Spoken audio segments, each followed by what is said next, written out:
네, 이제 제 12장입니다. 제6과 왕을 거부한 세대 2고요. 악하고 음란한 세대. 예수님께서 보셨을 때 현 세상은 악하고 음란한 세대예요. 음란하지 않은 사람이 아무도 없다 이거죠. 자, 요절을 보시면 그때 서기관들과 바리새인들 몇 사람이 대답하여 말씀드리기를, 선생님, 우리는 선생님에게서 표적을 보기 원하나이다 라고 하더라. 마태복음 12장 38절인데 어떤 표적을 보여줘도 안 믿기로 작정한 사람들이 자꾸 예수님을 시험하고 있는 거예요. 표적 좀 보여달라고, 하늘에서 온 표적을 보여달라고. 자, 딱 한 가지 남겨놓으셨죠? 요나의 표적. 자, 다음 페이지 보시면은요, 서론에, 자, 11장에서는 왕국을 거부하는 한 세대 보여주고, 또 12장에서 그 악한 세대가 여전히 왕을 거부하는 것을 구체적인 사건들을 통해 보여주는데요. 저 읽어볼게요. 그들은 왕의 표적으로 보고서도 그분을 메시아로 받아들이지 않은 세대고, 또 침례인 요한과 예수님을 비방하는 세대, 아까 그 장터에서 노는 아이들 비유에서 배웠죠. 또 침례인 요한과 예수님의 왕국 사역을 받아들일 의향이 없는 세대예요. 지금까지 11장에서 배웠어요. 자, 12장 마지막에 가면 11장과 똑같아요. 예수님의 관심이 민족적 이스라엘에게서 자신을 따르는 개인에게로 옮겨가는 것을 보여주는데, 주님의 사역이 이제 다 끝나가고 있는 거죠. 마태복음은 12장까지 가면 이제 그 악령이 나갔다가 다른 악한 양양 더 데리고 들어온 것처럼 이스라엘의 상태가 더 악해진 상태로 마무리되고, 이제 13장에서 천국이 감춰지게 되죠. 그리고 주님은 십자가로 가시는 거예요. 그러니까 11장과 12장이 마태복음 전개에 있어서 큰 분기점이 되는 거예요. 예, 메시아께서 완전히 거부당하신 상황. 그래서 개인으로 옮겨지는 것은 이스라엘 민족이 그들의 왕을 거부했기 때문이다라는 거죠. 자, 밑에 박해받는 유대인의 왕 1절부터 8절인데, 이것은 이제 주님께서 안식일에 곡식 밭을 지나가실 때 제자들이 배고프니까 이삭을 따가지고 비벼서 따서 먹기 시작했는데, 이걸 이제 바리새인들이 보고는 정죄를 하는 거예요. 이 사람들은 따라다니면서 정죄를 해요. 따라다니면서 어떤 건덕지를 찾는 거예요. 뭘로 이렇게 정죄를 할까? 뭘로 시험을 할까? 그것만 보고 다니는 거죠. 아주 사악합니다. 그래서 이제 2절에 보면은요, 그러자 바리새인들이 그것을 보고 주께 말씀드리기를, 보소서, 당신의 제자들이 안식일에 해서는 아니 되는 일을 하고 있나이다 라고 하니라고 되어 있죠. 자, 배고픈데 먹을 수 있어요. 하나님께서는 이런 것까지 규제하는 분이 아니세요. 그래서 주님께서는 이에 대해서 이제 그 다윗의 예, 그리고 이제 구약의 그 성전에서 제사장들이 했던 그 예 두 가지를 들어서 이 바리새인들을 반박을 하셨어요. 밑에 그 설명을 보면은요, 다윗과 그의 일행이 시장에서 성전에 차려놓은 빵을 먹었던 일을 예로 드시면서 주님 자신을 도피 중인 다윗에게 빗대시고, 이거 포인트 잘 기억하세요. 하필 왜 갑자기 다윗을 예로 드셨는가? 다윗의 입장과 초림 때 예수님의 입장이 비슷하다는 거예요. 다윗도 당시에 사울에게 쫓겨서 도망 다녔잖아요. 박해를 받는 왕이었죠. 기름 부음 받았음에도 불구하고.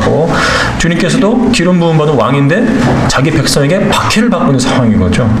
그래서 주님께서 다윗을 예로 드시는 거예요. 그 왕이 배고팠을 때 성전에 차려놓은 빵을 먹었다 이거죠. 초림 때도 왕이 배고파서 먹는데 무슨 문제냐 이거예요. 두 번째는요, 또한 성전 안에서, 여기서 성전 안에서요, 성전 안에서 조심하세요. 이 성전 안에서 안식일을 범해도 죄가 되지 않는 제사장들보다 더 위대하신 분으로서 주님 자신을 제시하신 것이 3절에서 5절까지의 내용이에요. 5절 한번 보시겠습니까? 5절, 12장 5절. 뿐만 아니라 제사장들이 안식일이면 어디에서요? 성전 안에서. 그러니까 비록 안식일이라 해도 성전 안에서 어떤 일을 하면 그건 괜찮다 이거죠. 성전 안에서 안식일을 범해도 죄가 되지 않는다는 것을 너희가 율법에서 읽어보지 못하였느냐? 그러나 내가 너희에게 말하노니 그 성전보다 더 위대한 이가 여기 있느니라. 성전 안에서 안식일 범해도 아무도 정죄하지 않았어요. 근데 그 성전보다 더 위대한 분이 계시다 이거죠. 왜? 내가 이 상점 먹었다. 그거예요. 자, 그러나 내가 너에게 말하노니 그 성전보다 더 위대한 이가 여기 있느니라. 나는 자비를 원하고, 보세요. 자비를 원하고 희생제를 원치 아니하노라는 그 의미를 너희가 알았다면 무죄한 사람을 정죄하지 아니하였으리라. 인자는 곧 안식일의 주니라고 하시더라. 자, 생명과 관련된 일이 그 어떤 경우든지 생명을 구하거나 생명의 줄인 배를 채우거나 생명의 목마름을 채우거나 그런 거요. 그런 것은 안식일에 해도 무방해요. 하나님은 그것을 정죄하지 않으세요. 이따 배울게요. 그래서 여기 보면 나는 자비를 원하고 희생제를 원치 아니하노라고 그랬잖아요. 이 자비, 생명을 구하는 자비, 생명의 줄인 배를 채워주는 자비, 하나님 이걸 더 원하신다는 거죠. 자, 그 밑에 맨 아래 보시죠. 우리 72페이지. 주님께서 예로 드신 다윗은 이제 거부당한 왕입니다. 이거 조심하시고, 거부당한 왕으로서의 예수 그리스도를 예표하고 있어요. 다윗도 거부당했고 예수님도 거부당하고 계셨죠. 자, 다윗은 다음 페이지 보세요. 사울에게 쫓겨다닐 때 제사장에게 부탁하여 율법을 어기면서까지 성전에 빵을 먹었는데, 그 성전의 빵은 누구만 먹기로 되어 있냐면 제사장들만 먹기로 되어 있는 빵이었어요. 그것을 외국 사람이 와서 먹어버리는 건 죄거든요. 하나님 허용하셨어요. 왜? 배고픈 사람이 왔기 때문에 먹여주시는 거예요. 이건 하시는 거예요, 하나님께서요. 자, 이런 행동 책망하지 않으셨고, 왜냐하면 자비를 원하고 희생제를 원치 않으신 하나님께서 배고픈 다윗에게 자비를 베푸시기 때문이죠. 자, 이 사건에서 주님과 다윗의 공통점, 둘 다 기름 부음 받은 왕임에도 불구하고 아직 보좌를 차지하지 않은 상태다. 다윗은 기름 부음 언제 기름 부음 받았어요? 사무엘상 16장에서 사무엘에게 기름 부음 받았죠. 그 뒤에 골리앗과 싸움이 있고요. 자, 기름 부음 받은 지 한참 뒤에 사울에게 박해를 받은 뒤에 비로소 왕으로 등극하죠. 예수님도 마찬가지죠. 왕국의 주에 나타나셨죠. 그리고 침례인 요한에게 침례까지 받으신 상황인데 왕으로서 받아들이지 못하고 거부당하셔가지고 앞으로 2000년, 그러니까 2000년 다 됐죠? 그들이 2000년 뒤에 천국의 보좌를 차지하게 되시는 거예요. 예, 왕임에도 불구하고 바로 왕으로 등극하지 못한 상황, 바로 다윗과 예수님의 공통점입니다. 거부당한 왕이라는 뜻이죠. 이게 다윗과 자신을 비교하셨고, 두 번째는 보시면은요, 자, 민수기 29장 32절 가볼게요. 민수기 29장 32절.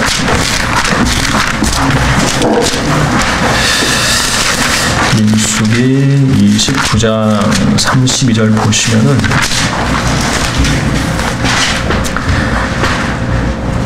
일곱째 날에는 수송아지 7마리와 순양 2마리와 흠없는 1년 된 어린 양 14마리를 드릴지니라. 일곱째 날, 안식일이죠. 안식일. 그 주의 첫날은 우리는 일요일이잖아요.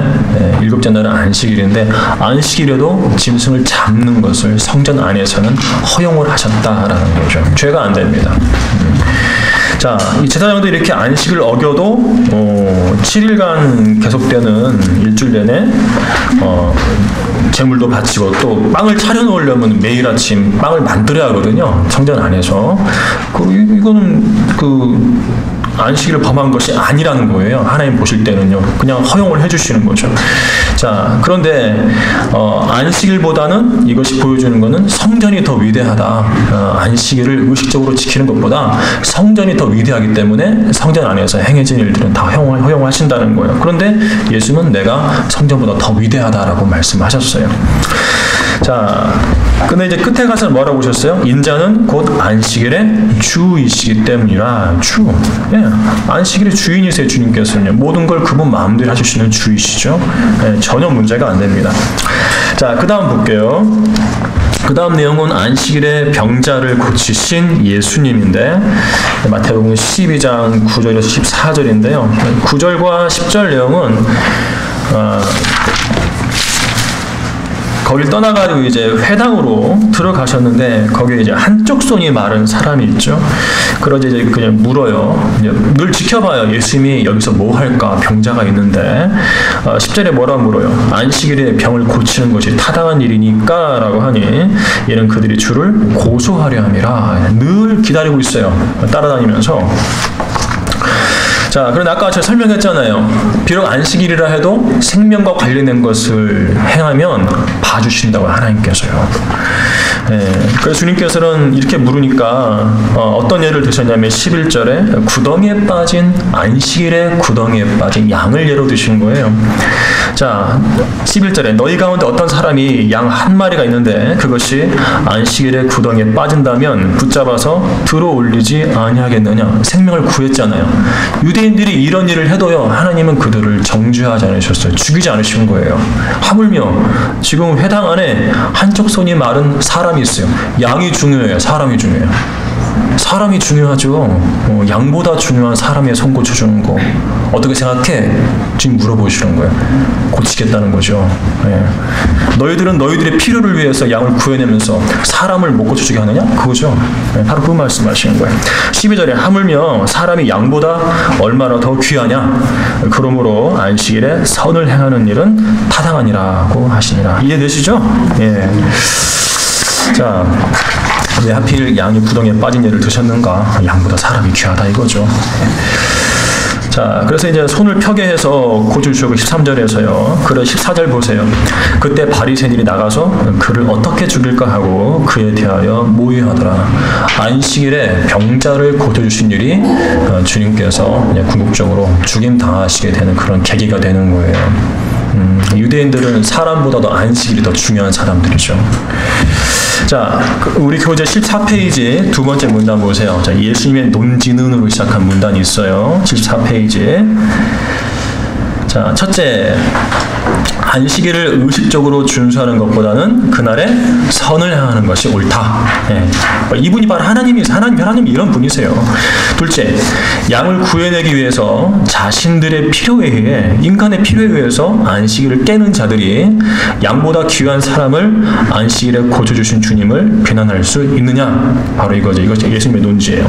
그런데 이 안식일에 관한 논쟁이 이 마태복음 12장에 있는 것이 아니고 누가복음 13장에도 있는데요. 볼게요. 누가복음 13장. 여기서 주님께서요, 짐승을 예로 드세요.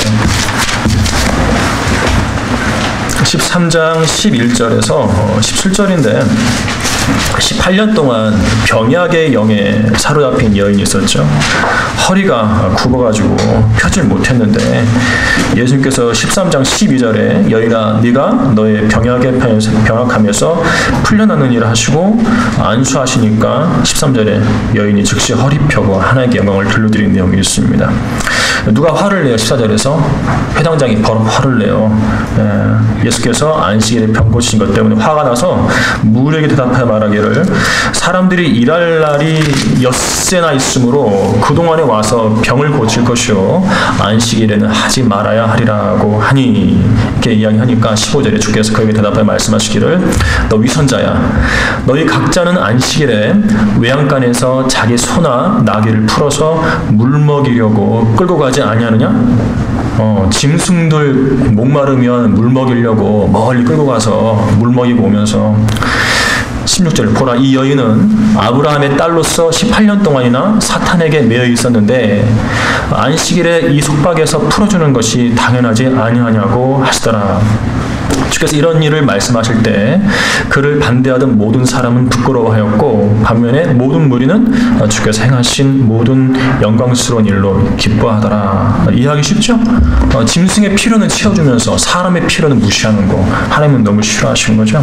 갈증, 배고픔, 질병, 그리고 심지어 양이 구덩이에 빠졌을 때 구출해내는 거, 생명을 건져내는 일은 안식일에 해도 무방하다 이거예요. 하나님 이런 분이십니다. 그래서 우리 교재 그 박스 위에 한 셋째 줄 정도 끝에 보시면은 하나님께서는 의식을 준수하는 데 있어서 사람들처럼 구속받지 않으시고 자유로우시다. 그날의 선을 향하길 더 좋아하신다는 거고요. 그래서 주님의 제자들이 배가 고파서 안식일에 곡식 좀 따먹은 거 하나님께 전혀 정죄받을 일이 아니에요. 배고프면 먹어야죠. 그러니까 생명이냐 의식중수냐 그 문제였던 것이에요. 주님은 생명을 택하신 거죠. 생명을. 이때 박스 보세요. 바리새인들이 회당에서 나가 여기서도 이제 주님을 죽이려고 모의를 합니다. 이를 아신 예수님께서는 그곳을 떠나셨고 큰 무리가 주님을 따랐는데 주님께서는 자신이 아직 죽으실 때가 안 됐기 때문에 마태복음 12장 하고 있죠. 그 살인자들을 피하신 것이에요. 주님은 따르는 큰 무리를 모두 고쳐주셨고 자신을 알리지 말라고 당부하셨는데요. 그 마태복음 12장 다 가가지고요. 16절에 나오죠. 무리 다 고쳐주신 다음에 자기를 알리지 말라고 당부하시더라 그랬어요. 알려야 하지 않아요? 병 다 고쳐줬으니까 예수님 여기 있다고 알리라고 했는데 알리지 말라고 그러거든요. 더 이상 알려봐야 필요 없는 때가 온 거죠. 불필요한 일이 되어버린 것이에요. 대적만 하기 때문에. 자, 유대인들이 이렇게 민족적으로 주님을 거부한 상황에서 일어난 일이에요. 더 이상 알리지 말라는 거죠. 밑에 우리 교재 보세요. 이는 초림 때 주님을 거부한 유대인들은 주님의 음성을 듣지 못하고 그 대신 이방인들이 주님을 신뢰하여 구원받을 것이라는 이사야의 예언에 따른 것이었는데 우리 17절 볼까요? 마태복음 12장 17절. 왜 알리지 말라고 당부했는지. 자, 그것은 선지자 이사야를 통하여 말씀하신 바를 이루어지게 하려 함이니 말씀하시기를 내가 택한 나의 종을 보라. 그는 나의 사랑하는 자로 그 안에서 내 혼이 매우 기뻐하노라. 내가 내 영을 그에게 두리니 그가 이방인들에게 심판을 보이리라. 그는 다투지도 아니하고 외치지 아니하며 여기에요. 아무도 그의 음성을 길거리에서 들을 수 없으리라. 바로 이 부분을 성취하시려고 알리지 말라고 하신 거라는 거예요. 자, 그는 상한 갈대를 꺾지 아니하고 연기나는 심지를 끄지 아니하리니 그가 심판하여 승리할 때까지 하리라. 또 이방인들이 그의 이름을 신뢰하리라 하신 것이라. 유대인들한테는 주님을 알리지 말라고 당부하고 대신에 이방인들이 주님의 이름을 신뢰할 때가 올 것이라고 이사야에서 예언되어 있다는 거죠. 이 말씀을 이루기 위해서 알리지 말라고 당부했다는 거죠. 이 말씀이 어디에 있냐면 우리 교재 안 써있는데 쓰세요. 밑에다가 이사야 42장 1절에서 4절까지예요. 이사야 42장 1절에서 4절. 더 이상 유대인들의 길거리에서 주님의 음성을 듣지 못할 때가 오고 이방인들이 신뢰할 때가 도래할 것이다. 그것이 여기에 예언되어 있다는 거고요. 자, 이제 75페이지로 가서 용서받을 수 없는 죄에 대해서 공부해 보도록 하겠습니다. 자, 이 죄로 인해서 이 부분으로 좀 갈등하신 분들 계시죠? 저도 과거에 아주 심각했었어요. 죽을 것처럼 괴로웠어요.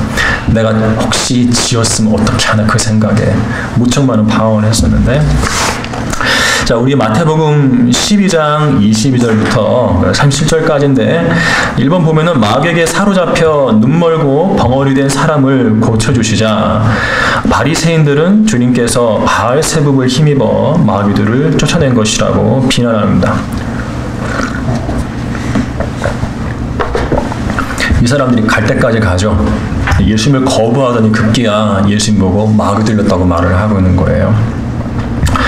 자, 보세요. 이것이 이제 22절부터 나오는데 24절이죠. 그러나 바리새인들은 이 말을 듣고 말하기를 이 사람이 마귀들의 통치자인 비엘세붑을 힘입지 않고서는 마귀들을 쫓아낼 수 없느니라고 하더라. 좀 읽어볼게요. 그러나 예수께서 그들의 생각을 아시고 그들에게 말씀하시기를 어떤 왕국이든지 서로 갈라지면 패망하는 것이요 어떤 성읍이나 가정도 서로 갈라지면 서지 못하느니라. 그러므로 사탄이 사탄을 쫓아내면 그 자체가 갈라지는 것이니 그러면 어떻게 그의 왕국이 서겠느냐라고 했어요. 보세요. 왜 24절에서 비엘세붑이 26절에서 뭐라고 설명돼요? 사탄이라고 되어 있죠. 네. 그리고 마귀들은 24절의 마귀들은 26절에서 또 사탄이라고 있잖아요. 비엘세붑을 힘입어서 마귀를 쫓아냈다 이거예요. 예수님께서 볼 때 이 말은 사탄이 사탄을 쫓아냈다 그거예요. 그럼 비엘세붑도 사탄이고 마귀들도 사탄이라는 거죠. 이게 뭘 말하는 거냐면 마귀들의 기원이 사탄이라는 거죠. 사탄 안에서 나온 존재들이라는 거예요. 타락한 천사들이 아니라는 거예요. 마귀들은요. 바로 그걸 보여주고 있는 거예요. 사탄 자신도 자기들의 세력 안에서 갈라져 버리면 그 사탄의 왕국도 허물어진다는 건데 그런 일은 없다는 거죠. 예, 바로 그거 말하고 있는 거죠. 예수님은 절대로 비엘셈을 힘입어서 마귀를 쫓아낸 것이 아니라는 거예요. 27절 볼게요. 그러므로 내가 비엘세붑을 힘입어 마귀들을 쫓아낸다면 너희 자식들은 누구를 힘입어 그들을 쫓아내느냐. 그러므로 그들이 너희의 재판관이 되리라. 그러면 너희 자식들은 마귀를 쫓아내는데 너희 자식들도 비엘세붑을 힘입어서 쫓아내느냐. 아비들이 뭐라고 그러겠어요? 말 못하겠죠. 함구하겠죠. 내 자식이 마귀 자식이란 말이야? 지금 그걸 이용하신 거예요. 예수님은 그 비엘세붑을 힘입어서 쫓아낸 것이 아니라는 거죠. 28절 보세요. 결론인데 그러나 내가 하나님의 영을 힘입어 마귀들을 쫓아내면 그때는 하나님의 나라가 너에게 임한 것이라. 사람이 먼저 강한 자를 결박하지 않고 어떻게 강한 자의 집에 들어가 물건을 약탈할 수 있겠느냐. 묶은 후에야 그 집을 약탈할 수 있느니라. 나와 함께하지 않는 자는 나를 반대하는 자요 또 나와 함께 모으지 않는 자는 흩뜨리는 자니라. 이렇게 말씀을 하셨습니다. 자, 이런 와중에 이제 주님께서 31절에서 이제 성령을 모독하는 죄에 대해서 말씀하시는 거예요. 예수님께서 하나님의 영을 힘입어서 마귀들을 쫓아냈는데 예수님 안에 계신 하나님의 영을 힘입어서 마귀를 쫓아냈는데 그 영 예수님 보고 비엘세붑 들렸다, 악령 들렸다, 마귀 들렸다 하니까 예수님 안에 계신 성령님이 마귀라는 뜻이잖아요. 지금 주님께서 그걸 정죄하시는 거예요. 31절에 그러므로 내가 너에게 말하노니 각종 죄와 모독은 사람들에게 용서가 되나 성령을 거스르는 모독은 사람들에게 용서될 수 없느니라. 또 누구든지 인자를 거슬러 말하는 자는 용서받을 수 있어도 누구든지 성령을 거슬러 말하는 자는 용서받을 수 없느니라. 이는 이 세상에서나 초림 때나 오는 세상에서도 천년왕국에서도 마찬가지니라. 다 해석됐어요. 자, 성령을 거스르는 모독인데 우리 교재 세 번째 문단 보시면은 75페이지에 자, 용서받을 수 없는 죄를 알려면 성령을 거스르는 모독, 성령을 거슬러 말하는 자라는 표현에 주목을 해야 한다. 이것은 일단은 말로 하는 거예요. 말로 짓는 죄예요. 이것은요. 무슨 말을 해야 돼요. 자, 이것을 마가복음 3장 29절 30절에서는 좀 더 자세히 설명을 해주는데요. 우리 교재 있죠? 성령을 거슬러 모독하는 자는 결코 용서받지 못하고 영원한 정죄의 위험에 처리라고 하시더라. 이는 그들이 말하기를 그가 더러운 영을 지녔다고 함이더라. 그가 누구예요? 예수님이에요. 예수님을 보고 더러운 영을 지녔다고 말하기 때문에 범하는 죄예요.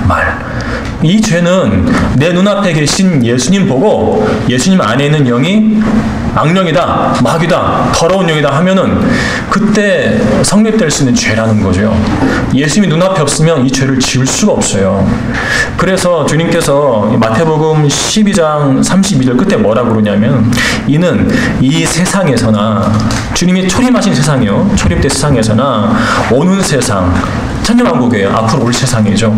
그것도 마찬가지라는 거죠. 초림 때도 예수님이 땅에 계셨죠. 천년왕국 때도 예수님이 땅에 계시죠. 내 눈앞에 계신 주님을 보고 직접 마귀 들렸다고 하면은 그 죄가 성령을 거스르는 말, 모독이기 때문에 그 죄는 결코 용서가 안 된다는 거예요. 무조건 지옥 간다는 거죠. 예수님을 향해서 직접 더러운 영을 지었다고 말을 해야만 지을 수 있는 죄라는 거죠. 76페이지까지 설명이 됐습니다. 76페이지에 두 번째 문단도 보시기 바라고요. 언제와 언제 짓는 죄라고요? 초림 때하고 천년왕국 때. 왜? 예수님이 그분의 몸으로 땅에 계시기 때문에, 눈앞에 계시기 때문에 짓는 거예요. 예. 자, 76페이지 2번 볼게요. 자, 주님께서는 그 열매로 그 나무를 안다고 하시면서 좋은 열매의 좋은 나무와 나쁜 열매의 나쁜 나무를 구분하셨어요. 여기서 뭐 뻔하죠. 좋은 열매는 좋은 나무는 예수님이고 나쁜 열매는 나쁜 나무는 눈앞에 있는 바리새인들이에요. 너무 분명하기 때문에 굳이 설명하지 않겠고 그 바리새인들을 가리켜서는 심지어 독사들의 세대라고까지 말씀을 하셨어요. 3번 볼게요.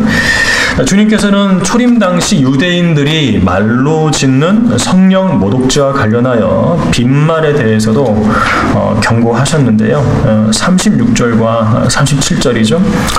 자, 그러나 내가 너희에게 말하노니 사람이 말하는 어떠한 빈말이라도 심판 날에는 그에 관하여 설명하게 되리라.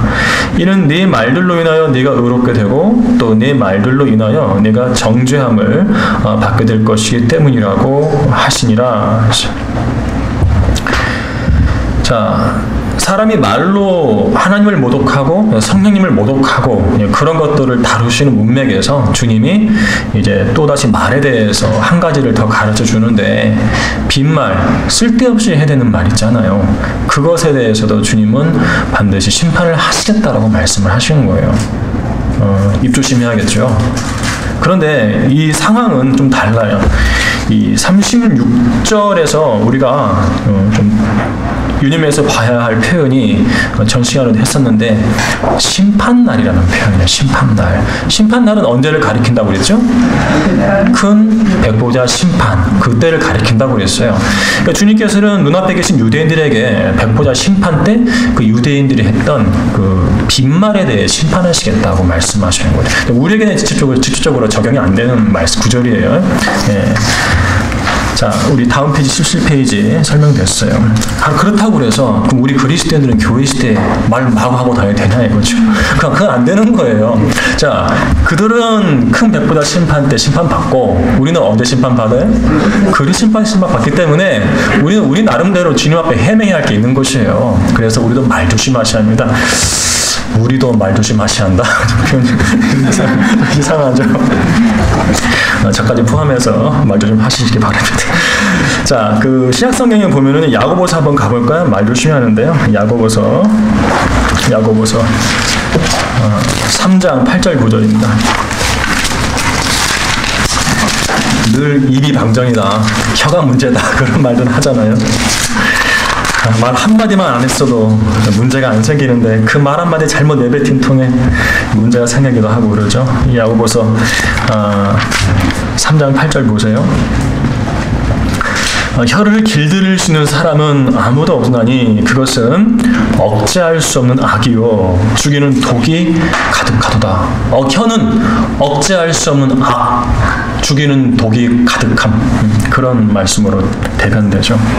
자, 그것으로 우리가 성도가요, 하나님이신 아버지를 송축하고 또 그것으로 우리가 하나님의 모습대로 만들어진 사람을 저주하느니라. 하나님께는 찬양도 올리고 기도도 하면서 같은 여러 사람에게는 욕을 막 해대는 거죠. 그리스도는 아니죠. 그리스도는 그런 사람 있으면 안 돼요. 같은 입에서 축복과 저주가 나오는도다 나의 형제들아, 이렇게 되어서는 아니 되느니라, 이렇게 우리에게 권면을 해주고 있습니다. 어디냐?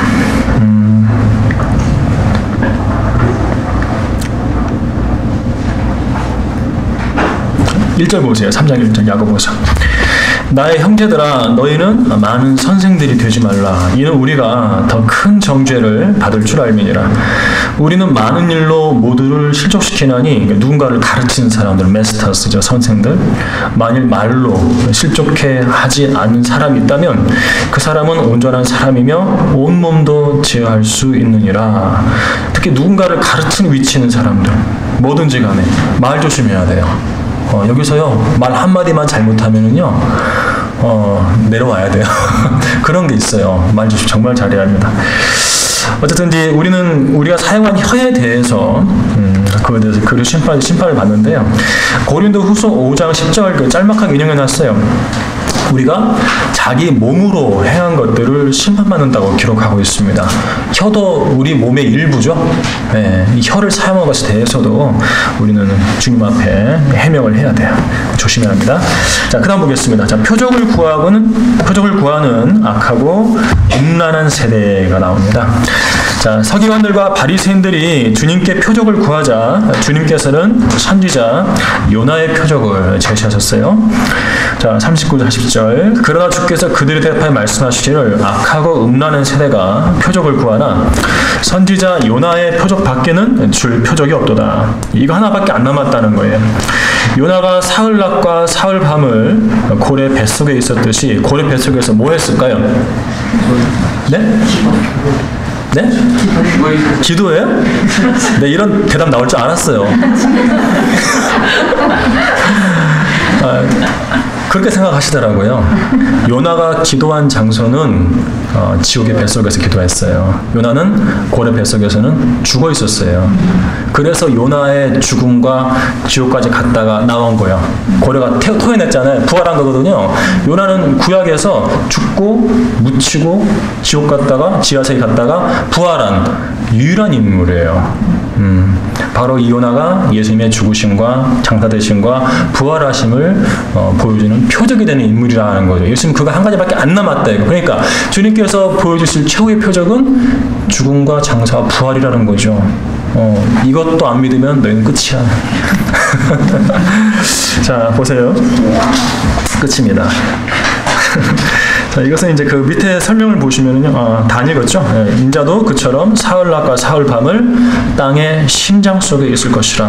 고래 뱃속에 땅의 심장은 아닙니다. 고래 뱃속은 고래 뱃속이에요. 요나는 고래 뱃속에서 지옥의 뱃속으로 들어간 인물이죠. 이따 9절 나오니까요. 자, 선생 요나의 표적밖에는 줄 표적이 없도다라고 했는데, 예, 밑에 문단 보세요. 세 번째 줄에. 이것은 그들의 완악함에 대한 책망이라는 거죠. 왜냐하면 그들은 지금까지 어떤 표적을 보여줘도 믿지 않았기 때문에 그래요. 아예 그냥 어떤 표적을 보여줘도 믿지 않겠다고 마음을 정하고 표적 좀 보여주시죠. 이렇게 말을 한 거죠. 시험하려고, 고소하려고. 자, 예수님이 흠잡는데 몰입한 사람들이에요. 자, 이런 사람을 가리켜 주님은 악하고 음란한 세대다. 이 독사들의 세대라고 말씀을 하신 거예요. 마음을 완전히 닫고 닫혔을 줄이에요. 주님을 의심하고 시험하는 자들에게는 주님은 거침없으세요. 악하고 음란한 자들이라고, 독사들이라고 말씀하시는 거예요. 자, 한 가지 표적. 자, 그런데 이 마지막 표적은 언제 증거됐냐면은 주님께서 실제로 부활하신 다음에, 요나처럼 부활하신 다음에 사도행전에서 제자들이 막 증거하러 돌아다니잖아요. 사도행전에서 그 제자들의 증거의 중심에는 주님의 부활이 있어요. 잘 읽어보세요. 제자들은 그 메시아의 부활을 증거로 돌아다닌 거죠. 먼저 누구에게? 유대인들에게. 유대인들이 안 믿으니까 옆에 있던 이방인들이 믿어버리고 그런 일이 벌어지죠. 과도기예요, 과도기. 사도행전은. 그래서 이제 이런 것이 사도행전에 주어지는데 끝내 그들은 이스라엘은 거부했고 그 결과 약속의 땅에 쫓겨나서 전 세계로 흩어지는 역사를 맛보게 되죠. 1900년 이상을 자기 땅도 없이 돌아다니면서 죽음을 맛봤죠.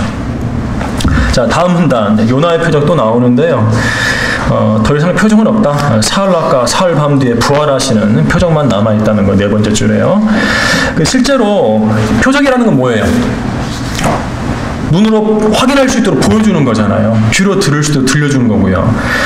사도행전 10장 가볼게요. 사도행전 10장 40절. 우리 교재에 조금 인용되어 있는데 10장 40절 보면은요, 실제로 보여줍니다. 부활하신 것을. 39절. 자, 우리는 그분이 유대인들의 땅과 예루살렘에서 행하신 모든 일의 증인이라. 그들이 그분을 죽여서 나무에 매달았으나 하나님께서 그분을 셋째 날에 살리셔서 드러나게 보여주셨으니. 표정이에요. 보여주신 거죠. 그런데 보세요. 모든 백성에게 하신 것이 아니요 하나님께서 미리 택하신 증인들에게 하신 것이니 곧 그분께서 죽은 자들로부터 살아나신 후 그분과 함께 먹고 마신 우리에게 하신 것이라고 그랬어요. 마치 그 유다를 제외한 11제자에만 보여주신 것처럼 보이는데 실은 그렇지 않죠. 그 고린도전서 15장에 가면은 10절인가? 6절에 그 500명이 넘는 형제들에게 일시에 한 번에 보이다 그런 말도 있어요. 그러니까 주님께서 부활하셨을 때 표적으로서 민족 전체에게 보여준 건 아니에요. 500명 정도까지만 보여주시는 거예요. 따지고 보면은. 왜 그랬을까요? 만약에 주님의 대적자들에게 주님을 보여주면 어떻게 됐을까요? 다시 죽이려고 그럴 거예요. 이게 유대인이에요. 그 요한복음 12장 10절에는요. 보세요. 요한복음 12장 10절. 가치가 없기 때문에 다 안 보여주시는 거예요. 요한복음 12장 10절에 보면 요한복음 11장에는 그 나사로가 살아나요. 부활해요. 여러분 같으면 어떻게 하겠어요? 부활한 나사로를 보고 주님 믿겠죠. 그런데 이 사람들 웃기는 사람들이에요. 요한복음 12장 10절 보세요. 9절부터 보세요. 12장. 그때 유대인의 큰 무리가 주께서 그곳에 계신 것을 알고 왔으니 이는 예수뿐만 아니라 그가 죽은 자들로부터 살리신 나사로도 보려 함이더라. 그러나 선임세양들은 나사로도 죽이려고 모의하였으니 이는 그 사람으로 인하여 많은 유대인들이 가서 예수를 믿었기 때문이라. 이런 사람들이에요. 뭐하러 보여주겠어요? 주님께서 부활하신 자신을 또 공격하러 들 텐데 보여줄 만한 사람들에게만, 그 유대인들에게만 표적으로 보여주신 거고, 봤던 사람들이 증거하러 돌아다니는 거죠. 그것이 사도행전이에요. 사도행전. 그들의 말을 듣고도, 부활했다는 그 말을 듣고도 믿지 않았기 때문에 그 민족은 디아스포라가 되어버리는 거죠. 자, 요나는요, 그 다음 보세요. 요나는 문자 그대로 고래에게 삼켜진 겁니다. 고래.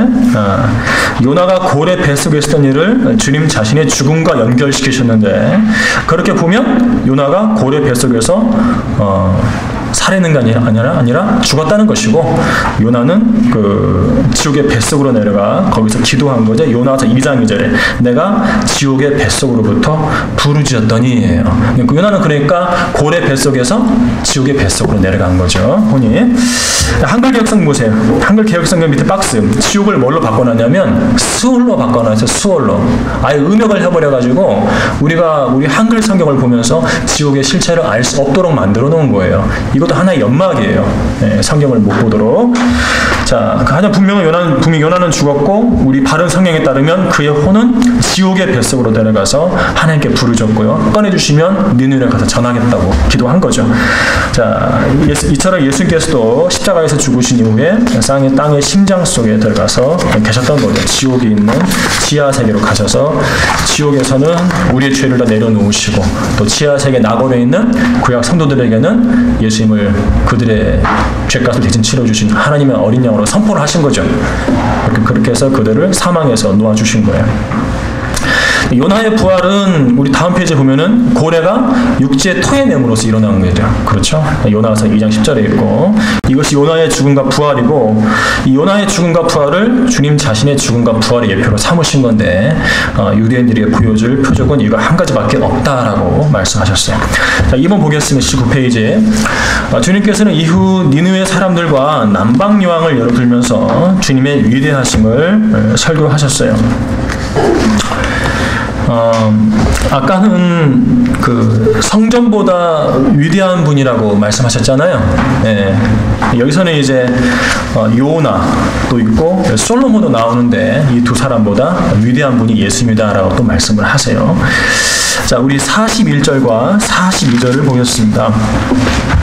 거의 다 왔습니다.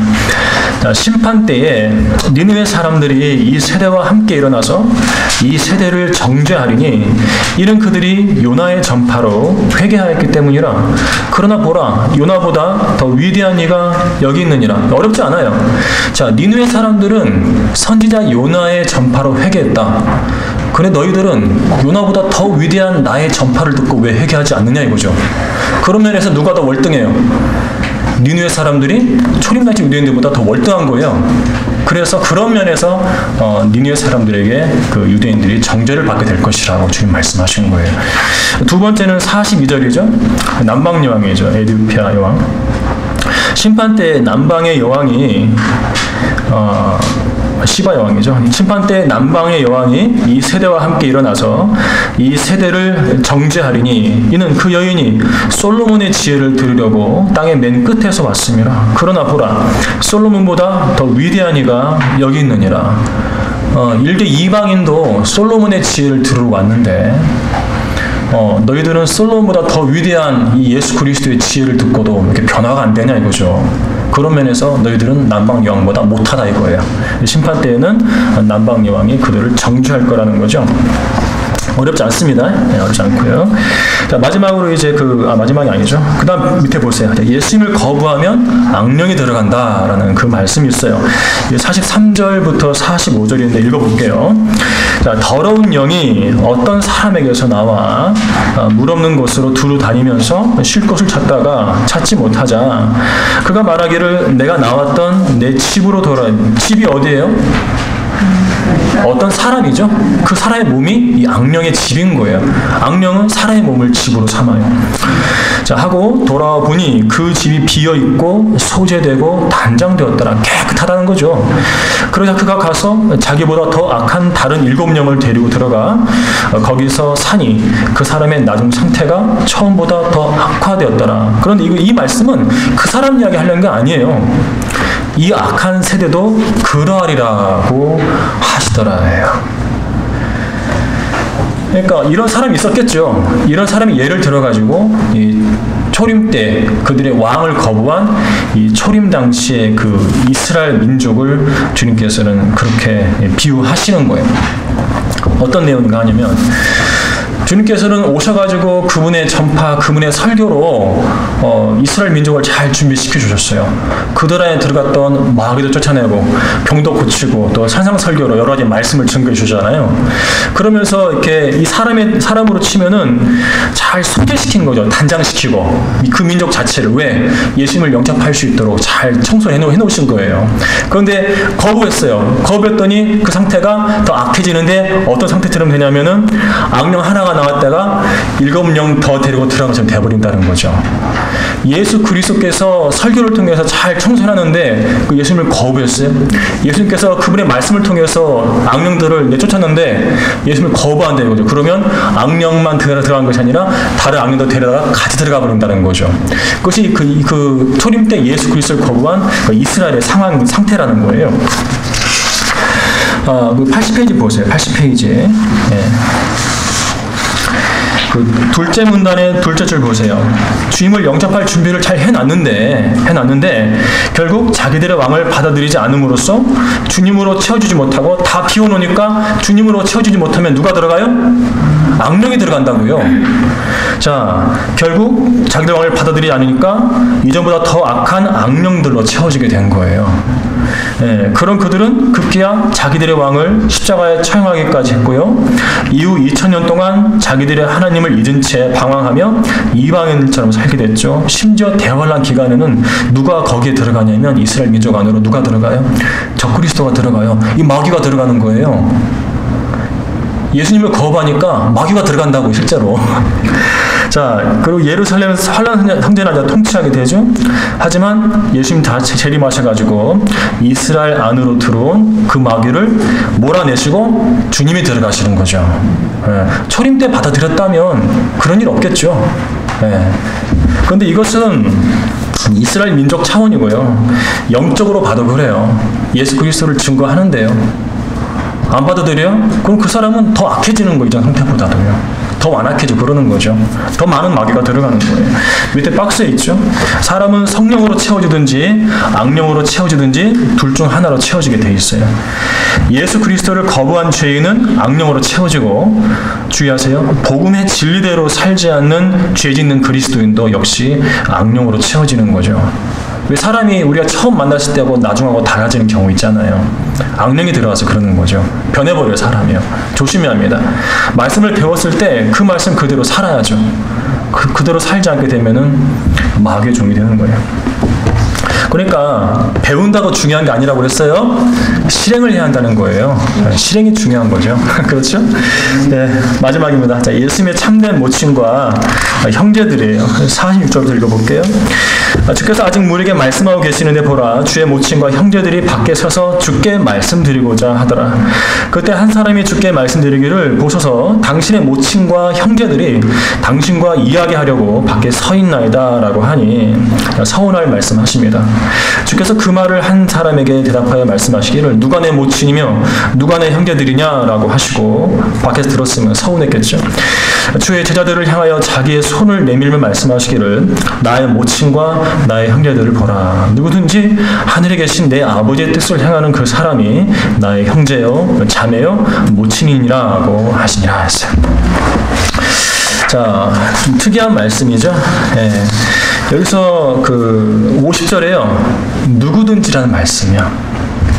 왜 그 11장 끝에 가서 수고하고 무거운 짐진 자들아 다 내게로 오라고 그랬잖아요. 다 초청하는 거예요. 여기도 마찬가지 50절에서 누구든지 하늘에 계신 내 아버지의 뜻을 행하는 그 사람이 나의 형제요 자매요 모친이니라. 그러니까 이스라엘 민족을 다루다가 실패하셨기 때문에 이제는 모든 사람에게 개인적으로 향하시는 상황이 바로 이 구절에 또 나오는 거죠. 네. 개인을 대상으로 하다라는 거고, 그래서 그 81페이지에 그 박스 위쪽으로 한 5절 올라가면은요, 주님을 따르는 개인을 대상으로 말씀하기 시작하시는데, 이 일은 이방인들에까지 확대되었고요. 그 결과 누구든지 개인적으로 주님을 믿으면 구원받을 수 있는 시대가 열렸어요. 요한복음 1장 12절에 그러나 누구든지 그를 영접한 사람들에게는 하나님의 아들들의 권세를 주시니, 누구든지라고 그랬죠? 그리고 로마서 10장 13절도 그래요. 누구든지 주의 이름을 부르는 자는 구원을 받으리라. 주님께서 괜히 누구든지 하늘에 계시는 내 아버지 뜻을 행하는 그 사람 이렇게 말씀하실 게 아니라고요. 거기에는 모든 개인들을 향한 하나님의 뜻이 담겨 있는 거예요. 자, 하나님의 뜻을 행할 사람을 사랑하시고요. 이것은 유대인뿐만 아니라 이방인도 마찬가지다.